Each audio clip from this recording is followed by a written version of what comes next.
Hello അസ്സലാമു അലൈക്കും. ടിക്ടോക്കിലും ഇൻസ്റ്റയിലുമൊക്കെ ഒരുപാട് ലൈക്കും ഷെയറും കിട്ടി ഹിറ്റായ ഷെഫ് പിള്ളയുടെ ഫിഷ് നിർവണ എന്ന 5 സ്റ്റാർ ഡിഷിൻ്റെ റെസിപ്പിയാണ് ഇന്ന് ഷെയർ ചെയ്യാൻ പോകുന്നത്. ഇതിന് വേണ്ടിയിട്ട് ഇവിടെ കഷ്ണമീനാണ് എടുത്തിട്ടുള്ളത്. കരിമീൻ, ആവോലി, ഐക്കോറ അങ്ങനെ ഏത് മീൻ വേണമെങ്കിലും നമുക്ക് എടുക്കാം. ആദ്യം നമുക്ക് ഈ മീനൊന്ന് മസാല ചേർത്ത് പിടിപ്പിക്കണം. ഇവിടെ 1/4 ടീസ്പൂൺ ടർമറിക് പൗഡർ, 1/2 ടീസ്പൂൺ മുളക് പൊടി, 1/4 ടീസ്പൂൺ കുരുമുളക് പൊടി, ആവശ്യത്തിന് ഉപ്പ്, ഒരു നാരങ്ങയുടെ നീര്, കുറച്ച് കറിവേപ്പില ഇവയെല്ലാം ചേർത്തൊന്ന് മിക്സ് ചെയ്തെടുക്കുന്നുണ്ട്.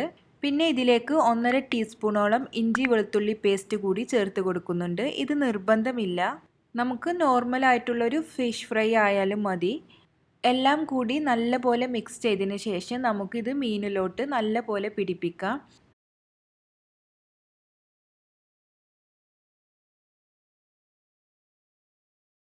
അരമണിക്കൂർ ഇതൊന്ന് ഇതുപോലെ മാരിനേറ്റ് ചെയ്ത് വെക്കണം. ഇനി ഒരു പാൻ എടുത്ത് അതിലേക്ക് വെളിച്ചെണ്ണ ഒഴിച്ച് നമുക്ക് ഓരോ മീനും ഒന്ന് ഫ്രൈ ചെയ്തെടുക്കാം.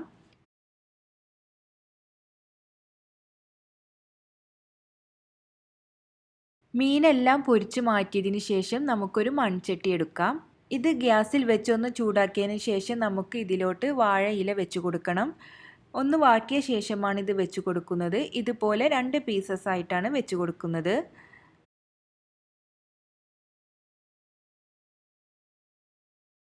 ഇനി ഇതിലേക്ക് 1 ടേബിൾ സ്പൂൺ വെളിച്ചെണ്ണ ഒഴിച്ച് കൊടുക്കുന്നുണ്ട്. അതുപോലെ തന്നെ കുറച്ച് കറിവേപ്പില കൂടി ചേർത്ത് കൊടുക്കുന്നുണ്ട്. അതിന് മുകളിലായി നമ്മൾ പൊരിച്ച് മാറ്റി വെച്ചിട്ടുള്ള ഓരോ മീനും വെച്ച് കൊടുക്കാം.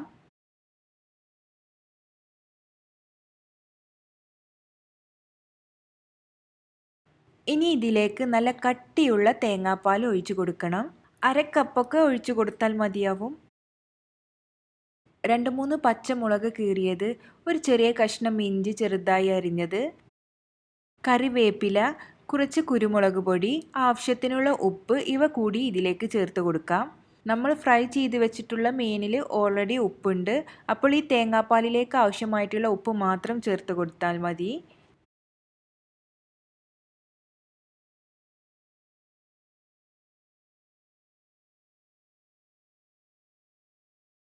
ഇനി ഇതൊന്ന് തിളച്ച് വന്നാൽ തീ ഓഫ് ചെയ്ത് 1 ടേബിൾ സ്പൂൺ വെളിച്ചെണ്ണ കൂടി ഇതിൻ്റെ മുകളിലായിട്ട് ഒഴിച്ചു കൊടുക്കണം.